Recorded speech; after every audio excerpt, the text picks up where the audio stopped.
All right. We'll wait for people to log in, wait for Christina on the back end to let us know once you're all here, and we'll get started.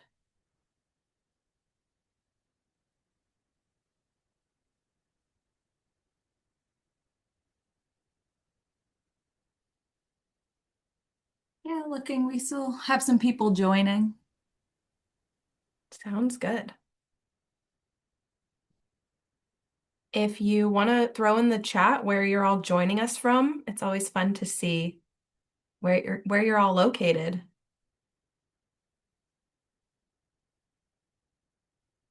I'm in Idaho. Teri's in Ohio.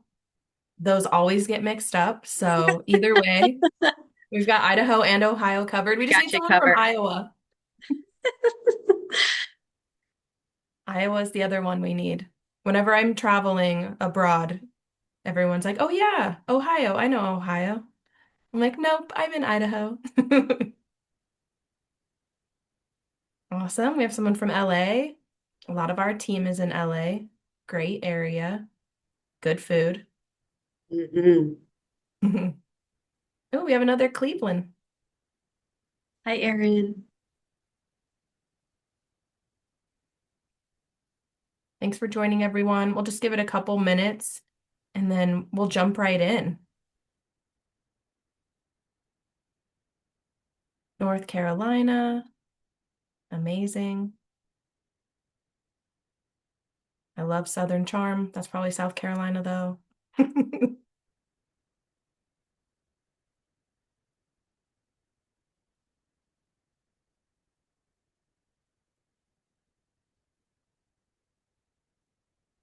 Okay. Well, I think we can dive right in. If you're just joining us, feel free to drop in the chat where you're coming from. It's always nice to see. If you have any questions throughout this process, the chat will be the place to put them. We'll get your questions answered. But to kick us off, just want to do some quick intros. Then we want to show you the HireSocial platform, and we have Teri here to really talk through her real experience with the platform as well. So hopefully you'll get a lot of value out of this session from a technical perspective as well as from the user experience. So with that being said, my name is Natalie Brodie. I'm the manager of the customer success team here at HireSocial. HireSocial is a social recruiting platform built specifically for talent acquisition teams. So what makes us really cool is we integrate with your ATS or your job data, so we know exactly which jobs you have open and closed at all times. You don't have to manually go in there and add job links or anything like that. Um, but our goal really is to help you reach active and passive candidates on social media, really help you drive candidates back to your career site from social media. We really come in at that top of the funnel piece of the awareness stage. And really, we're going to help you automate and maintain a consistent presence online. I always say that social recruiting is like insurance. I'm not going to go get insurance when I'm going to the emergency room. I need to always have it. So it's good to kind of always have your jobs and your employer brand consistently out there on social media, whether hiring is a big need or hiring is slow. Think of it as insurance. And I think with that analogy, it's just a really good way to think about everything that we discussed today as something that you don't want to go get later. You should just be consistently maintaining it and having that social recruiting insurance, if you will. So, with that being said, I'm going to pass it over to Teri to do a quick intro. Let us know who you are, what you do, and a little bit about Avient.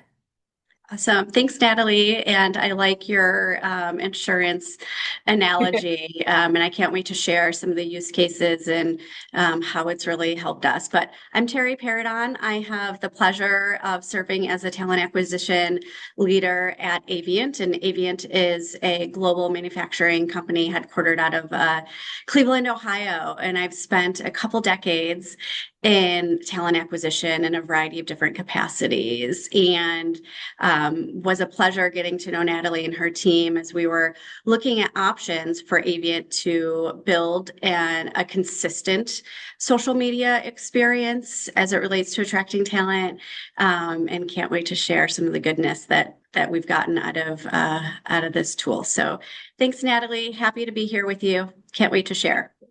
Yes, thank you for joining us. Okay, so we're going to just have a little bit of a discussion, and then we're going to pull up the platform so that you can all actually see it and hear a little bit from Teri about how she uses it, how her team is using it. But I just wanted to kick us off really with a discussion about some trends that we're seeing in 2026, specifically to recruitment marketing, social recruiting. I'll kind of use those words synonymously, but what we're seeing right now is a big trend in authenticity. So it's really easy to think I have roles to fill. I'm a recruiter. I have my jobs on a job board. I have my jobs on social media, and I've checked all these boxes of what I'm expected to do. Then why aren't the candidates coming, or why aren't the applications flowing in? There's a long-term strategy involved that we really help with. So by you, like we talked about with the social recruiting insurance, by you consistently being there online and on social, it's giving the opportunity for not just active candidates who are intentionally actively looking for a job, but those passive candidates who might be someone you went to college with. They like your post, and then someone in their network sees it. It's a way for your brand to get visibility to a lot of other people online. LinkedIn is a common one, so that they know about your brand and can make that decision later on. Social media, another great analogy, is kind of like the billboards of the digital world. We're just scrolling, we're driving by, we're seeing all this content, we're forming opinions, we're absorbing information, so that later on, if I see that Avient is hiring and I scroll by a job, if it just so happens to be the right fit for me, I've seen their brand. Oh, yeah, I know a little bit about them and their values. I've seen their stuff online. It may help me choose to convert later on.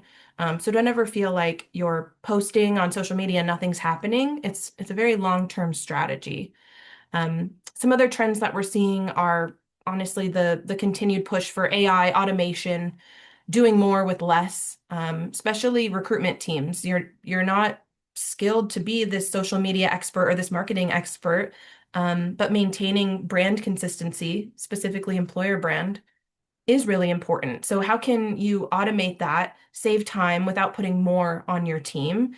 Teri probably has some great feedback there. So I think this would be a great time to kick it over to you and just kind of share with us why social recruiting, what brought you to social recruiting, what did you know before and after, and what pain points did it really help you solve? Awesome, Nat. Thanks. So, a couple different things. Here at Avient, we were really at a crossroads where we are sort of consistently recruiting in the early talent sphere, in the hourly manufacturing sphere, in the salaried sort of functional sphere.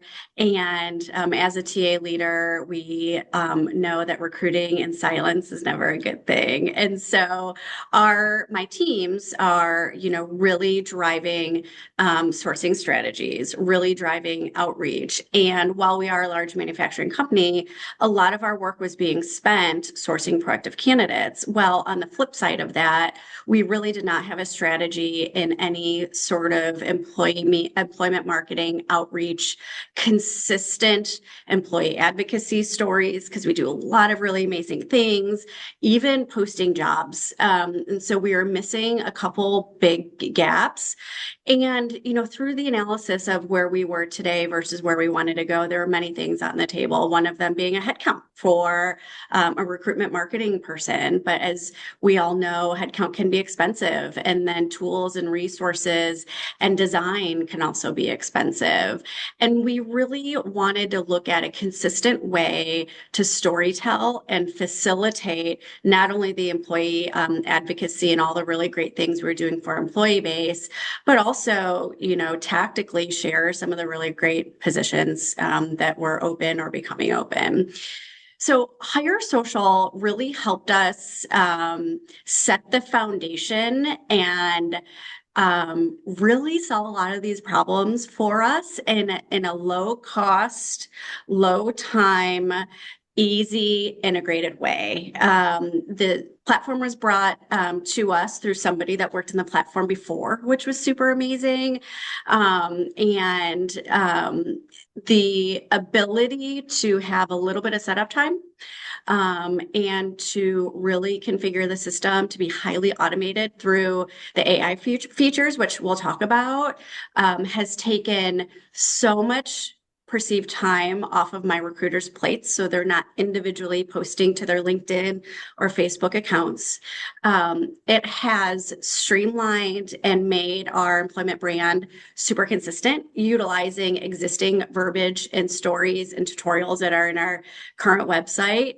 And it has really increased the eyes and ears of people through the platform that have now exposure to our brand that in such a short period of time that frankly, I don't know that we could have seen that big of a lift in ROI, even if we did get a head count. So super excited, Natalie, as you go through the demo to kind of share the realistic view of how we got there, how we've configured our CareerArc system, how we work with the CareerArc team, and how super beneficial it's been for us at Avient.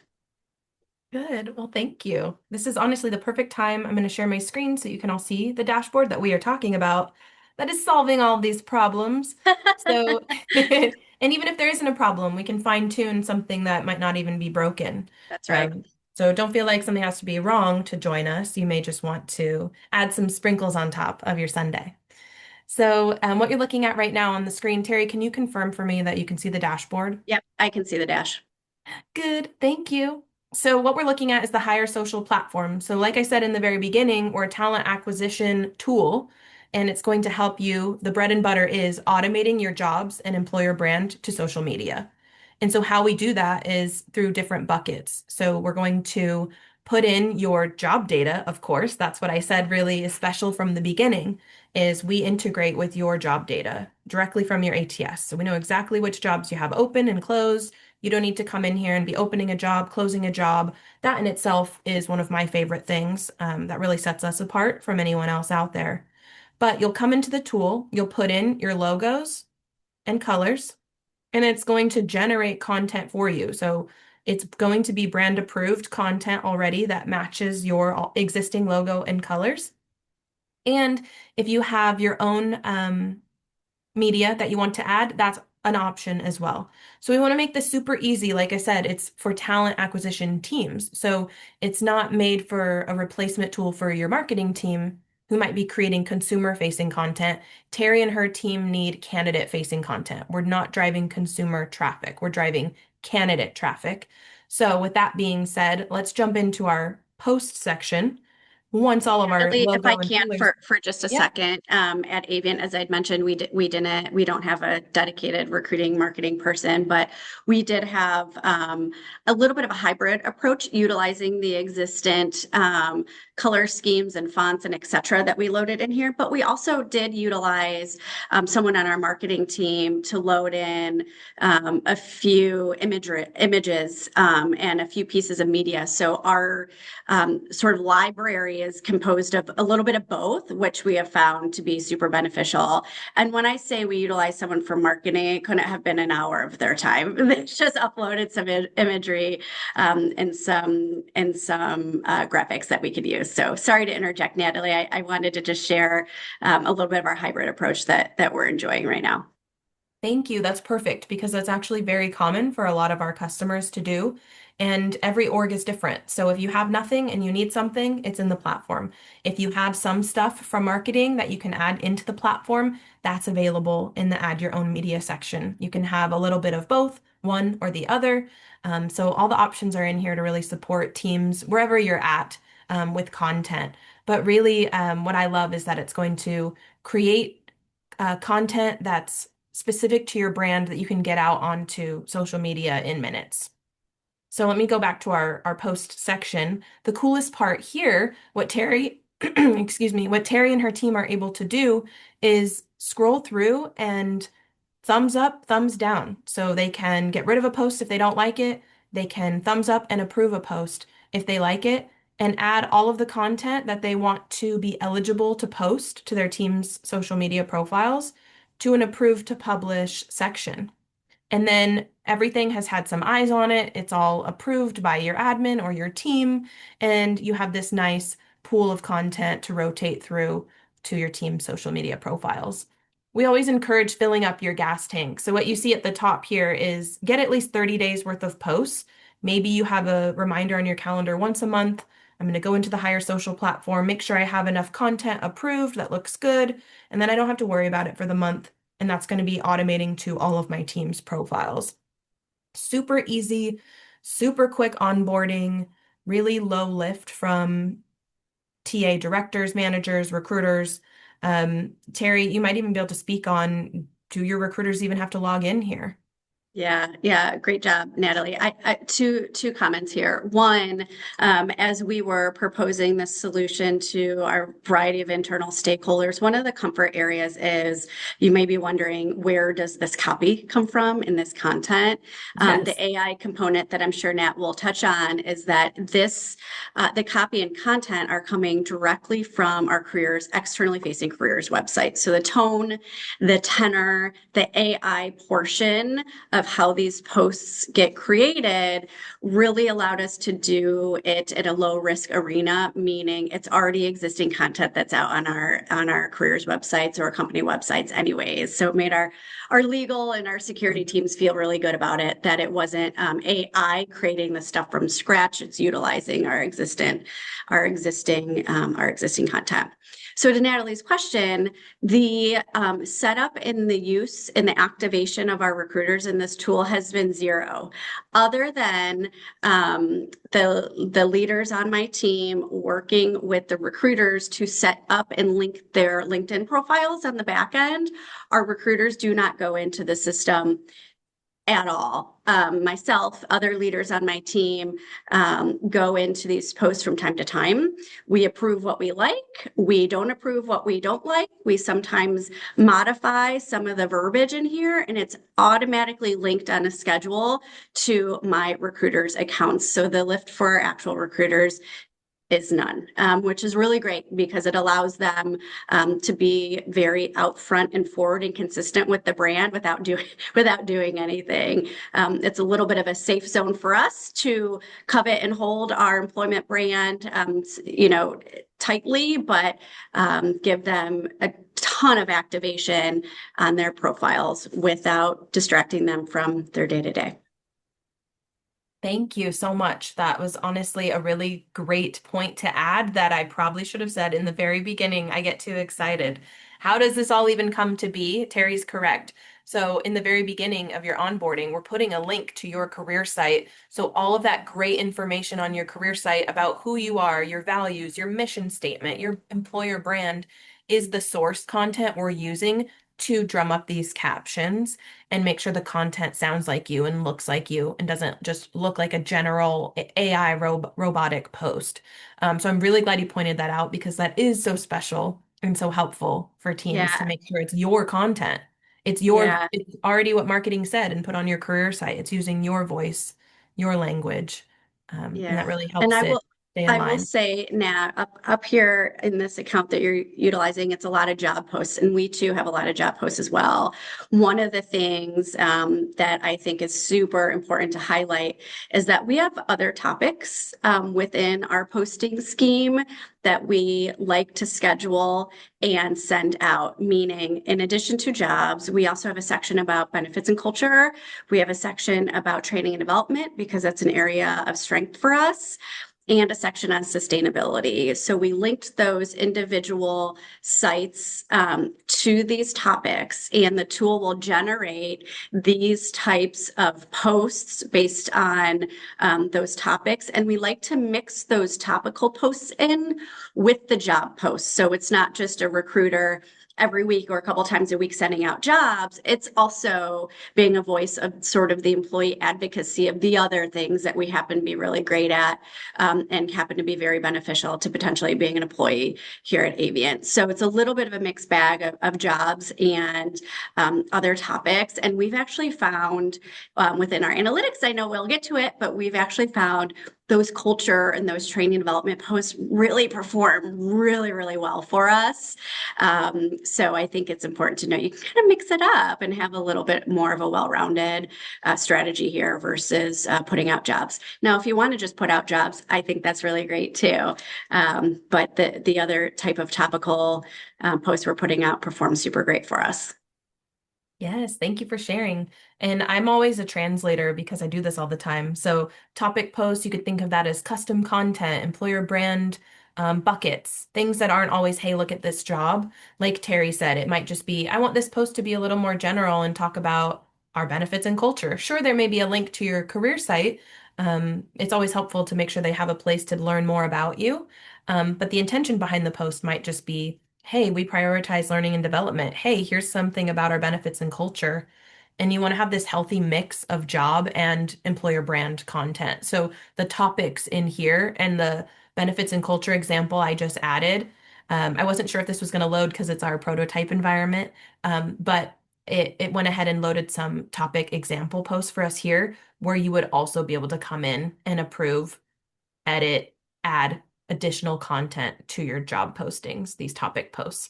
And it's all labeled. So you have benefits and culture versus your job stuff is going to have a little jobs icon in the top right corner.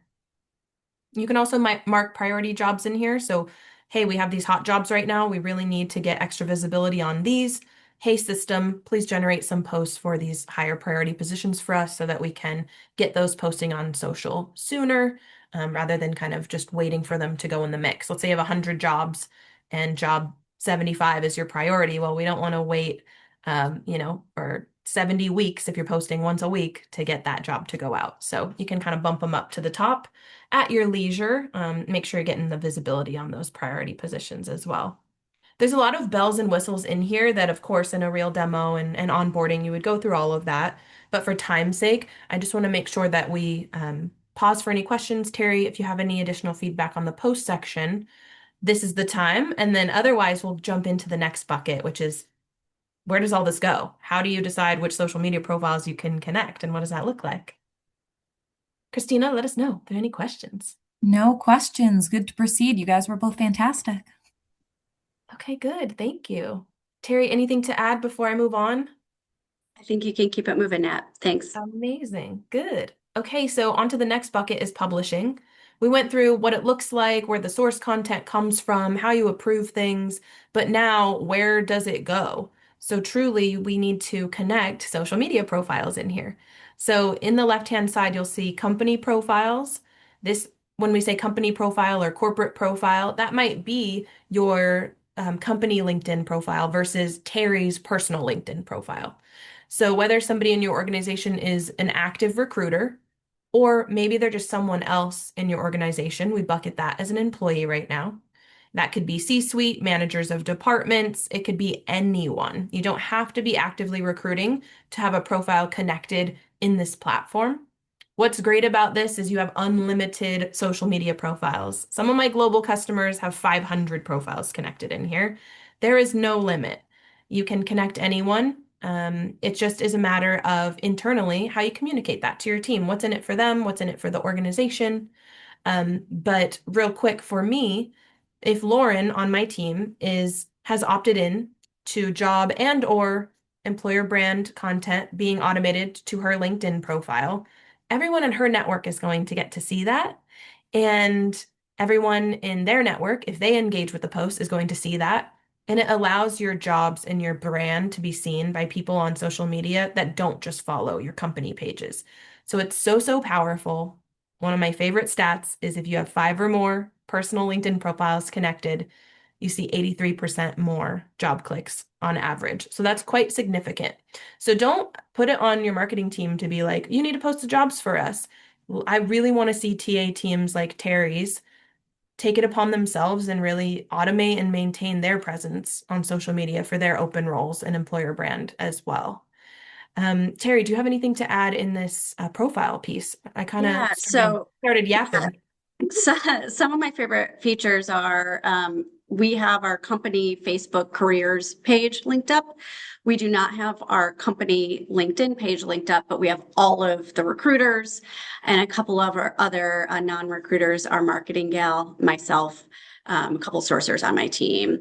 And our strategy was to let's keep it tight, let's keep it controlled at first, assess to see how it looks and feels and what the content is really driving to our applications, to our LinkedIn page, et cetera, et cetera. And I am happy to report that it's going so well. We're currently going through the efforts to figure out what's next. Where are we going? Is that global recruiters? Is that site leaders and site HR? And so initially we purposely kept it within a controlled environment, but we're absolutely expanding upon it. And what I like is the flexibility. We can determine how many posts, how frequently, what that looks like. And we've played around with it and perfected it over time for each recruiter. And there's ultimate flexibility in there. Yes, thank you for sharing. I just pulled up an example of what this profile section looks like for each of the profiles in the dashboard. And you can see recently published posts for those profiles here. And then, like Teri was saying, you can come in and choose, do I want to opt into the sustainability, the learning development, the benefits and culture style posts, or do I just want to do jobs? You can pick the schedules for those as well. So I want jobs once a week. I want the employer brand stuff twice a week. Each profile has that level of control for scheduling. You can decide also how often posts will go out. So once a week on Mondays at 5 a.m. or twice a week on Tuesday, Thursday at sometimes 11, sometimes 2 p.m. All those levers are in here for each profile. And what's really cool is that anyone on Teri's team, although they aren't a dashboard admin and they don't have to come in here and do anything, they do have this special view for themselves if they did want to come in and maybe pause their profile. I'm going on medical leave. I'm going on maternity leave. I'm getting bombarded with DMs. I need a break. Whatever the case may be, they can pause the profile or the posting or modify that schedule anytime. Do we have any questions on publishing? Pretty straightforward. You can connect, I should say, LinkedIn, Facebook, Instagram, Twitter, X as of right now. And that usually just has to do with social media, API, all that fun back end stuff as to who and where we can automate to. But for now, those are the core four, is what I say. All clear on questions. Thank you. Thank you. Okay, so we have one last feature since we have a little more time. I just thought I'd share with you in this section, which is the manual schedule post section. So think of this almost as a little content calendar. Let's say you have a hiring event coming up. Let's say you want to share an award or some sort of maybe one-time post. You can come in here and schedule a post that might not be something that needs to be going out every Thursday. It may just be a one-time thing. Hey, join us for a hiring event. Hey, congratulations on this award. Hey, we just welcomed this new hire. Just know there's kind of this mini content calendar available in here for you and the team to use as well. All right. Well, now we can move on to the last bucket, which is going to be performance. So after you approve and make all of your posts look beautiful, start publishing them to all of your team's social media profiles, you can then start to track how that looks. So you'll be able to come in here and get a month-over-month snapshot of how many posts you automated and how many total clicks those posts generated. So the clicks are going to be, I'm going to take you over to a quick example so you can see this process, but you can see the post when you're scrolling on social media. For example, here's Avient's Facebook page. If I was to click on this post, the goal is to redirect back to wherever you want them to land. And then we're going to be able to track that as a click. Somebody went from social media over to your site, whether it was your site in general, a landing page on your site, an individual job description. We're going to be able to track that in the performance section And we're also going to be able to show you where those clicks came from and which profiles they came from. So I really love the top performing section. This here is going to show you your top company profile, top recruiter, top employee. I do know that incentive programs are big right now. Recognition is big right now for anyone who opts in to be in your ambassador program, your employee advocacy program. So you'll be able to monitor that every month. We can come in and be like, okay, great. Thank you, Lauren, for your continued participation. You've helped drive 1,000 clicks back to our career site. When you're sharing ROI or talking with your stakeholders about the value, you're able to say, I connected 5 personal LinkedIn profiles that drove, for example, 5,000 job clicks this year that we wouldn't have had if we didn't get on social media. So when they're like, okay, what are you doing? What is this? Do those translate into applications or hires? We're not even focused on that part as much as we are with the visibility on social and driving that top of funnel traffic back to your site. So that's really what we're looking at in here.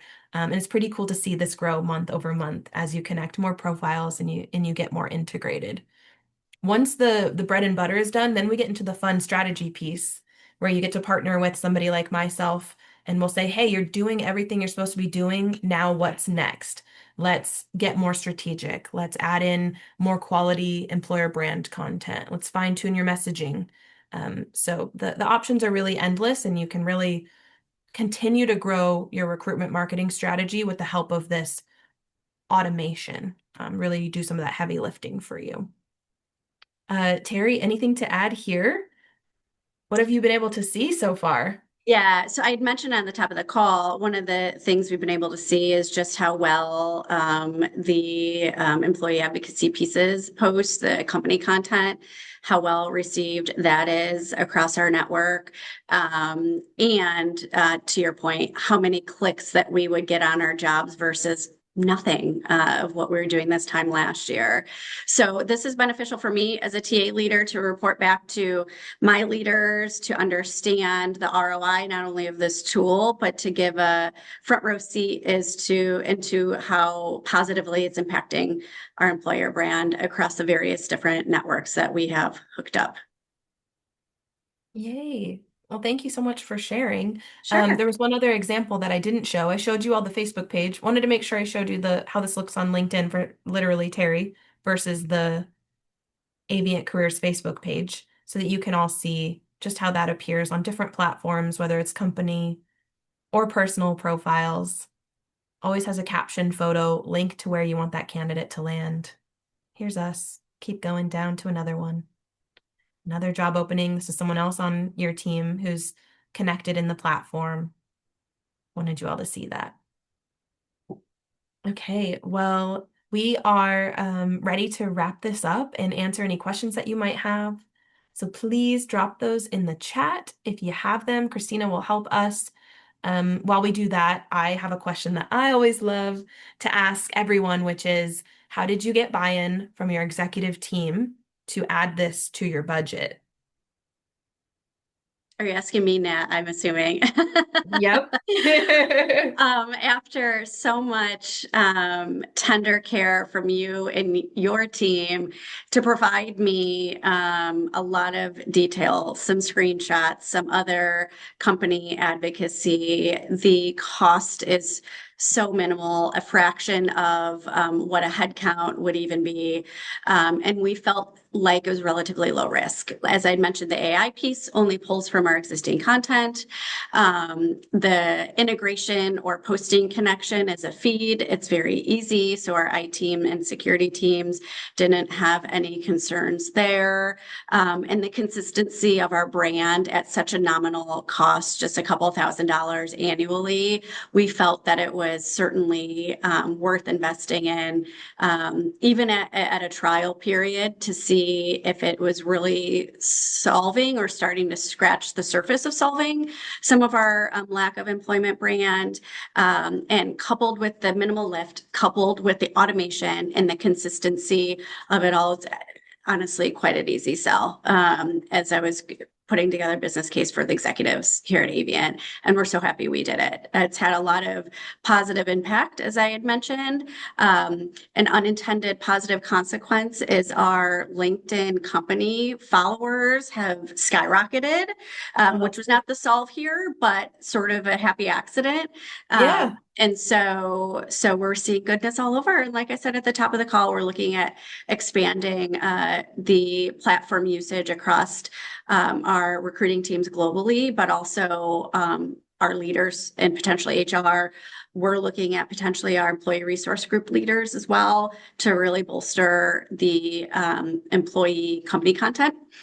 So we're super excited to be where we're at. And I will say the integration and the stand up of the system was very easy and minimally invasive for our internal teams here. Thank you so much for all of your feedback and your time and sharing your experience. I know we went a little bit over. That was my bad. I think I mixed up a little bit of our time zones. So I want to thank everyone for your extra time, but let you go to your next session. And if there's any questions, please reach out to hr.com or us, and we'll get you what you need. Bye, everyone. Thank you. Thanks, Thank Natalie. you.